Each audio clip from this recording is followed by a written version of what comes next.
All right, well, I'm not sure how much of the wind my headphones are picking up, but we'll go with what we got. I was lurking around on YouTube listening to a couple of people doing live streams on the whole Tyra incident. I just finished listening to Zone talk about it, and he had Princess X on, and they asked a couple of questions. Or rather, Zone had a couple of questions. So I decided to just go off on a walk and see if we can't help. I was gonna do this anyway. I was waiting for something, but it might take a little while because there's a holiday weekend. So we'll just throw this up real quick. Anyway, enough rambling. The date we're talking about, or the date we should be concerned about, is July 15th. July 15th is very important. Why? I put up a video on July 17th, and at the time, didn't think it was anything. Everyone else who actually live streams Tyra as it happens had that video up on the 15th. Mine was 2 days late. As Lady Steele pointed out, this incident happened on July 15th. The incident we're talking about is this right here. When the bounty hunters came to Tyra's place and questioned Donna, and they were looking for Helen. Now we know his current charges have to do with July 15th because you see right here, it says charges, intimidation. The date, 7/15/2022. That's when the charges were filed.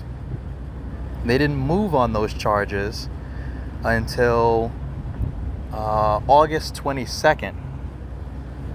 A month later, that's when they actually acted on it. That's when the warrant was being written up and then was executed. Now, I'm not sure what I have coming up next. Okay, I have this. All right, so it's the state of Indiana versus Tyra Moore. It is a Class 6 felony.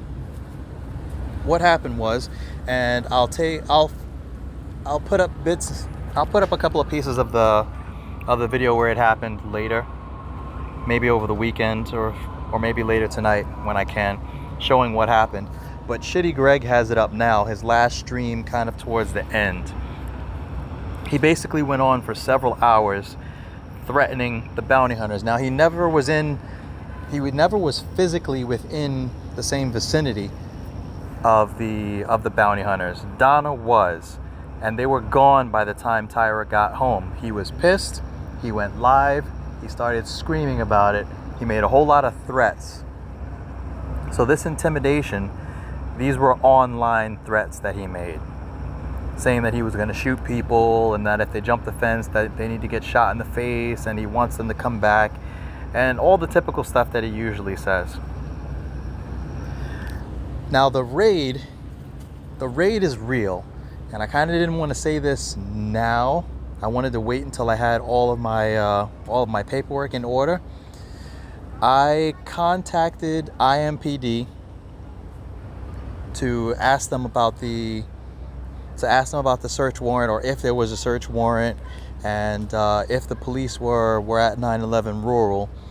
They were tight-lipped on it. They didn't want to say anything, and I think I told Jim that IMPD was stonewalling me, and I found out the reason why this is. It's because IMPD is not responsible for that raid, for that search warrant. It wasn't IMPD who did it. They were there to assist. They were there to provide support, but it was the sheriff's office that executed that warrant. So after a couple of tries with IMPD, one lady finally directed me to contact the sheriff's office. I reached out to the sheriff's office, and well, they agreed to give me, they agreed to give me a copy of the incident report. I imagine it's going to be heavily redacted, but she did read me some parts of it over the phone. Basically, yes, officers did arrive to the scene. They did execute a search warrant. They took several guns, computers, cell phones, everything that Tyra said that they took this morning, all legit. They took all that stuff.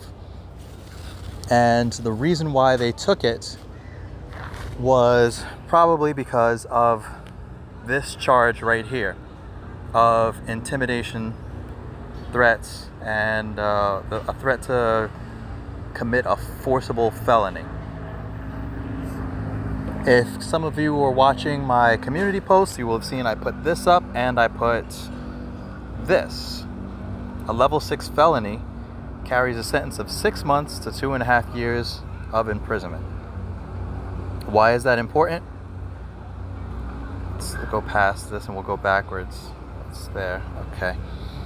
It says, while the right to bear arms is guaranteed by the United States Constitution, that right is not unlimited. The combined effect of both federal and Indiana state laws result in a significant number of persons within the state of Indiana who are ineligible to possess firearms. Those prohibited persons or classes of prohibited persons include the following. Next picture I took was this. It's the Gun Control Act of 1968. It's one type of person who is prohibited from carrying firearms. It's a person who is under indictment or having been convicted of a crime punishable by imprisonment for a term exceeding 1 year. What does indictment mean? Indictment is a formal charge or accusation of a serious crime. So going back, going back to here, a person who is under indictment or having been committed. So either you've been accused or convicted of a felony that would give you a term of more than 1 year. Back to level 6 felony or a class 6 felony. 2.5 years, 6 months to 2.5 years. And back to Tyra's charge.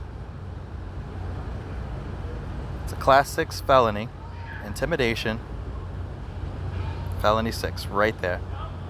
Anywhere from 6 months to 2.5 months. He qualifies, or 2.5 years, sorry. 6 months to 2.5 years. He qualifies for the persons who are not allowed to carry in Indianapolis. So there it is.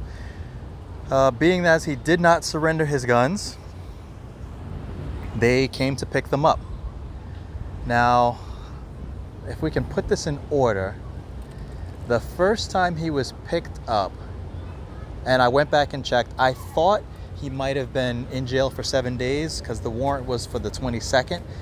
I figured he was in there from the 22nd to the 29th. I went and looked at his booking date. His booking date was the 28th. So the warrant was issued on the 22nd. He was picked up and booked on the 28th. He did sit in prison, like he said, for 10 to 12 hours or so. And he was released on the 29th after making bail. Somebody, probably Donna, paid his bail at about 9:45 the same night that he was grabbed. So he gets out on the 29th. He goes home and Tyra said it himself. This morning. You have 48 hours to surrender your weapons, to comply with this law. You have 48 hours to surrender your weapons. He was caught on the 28th.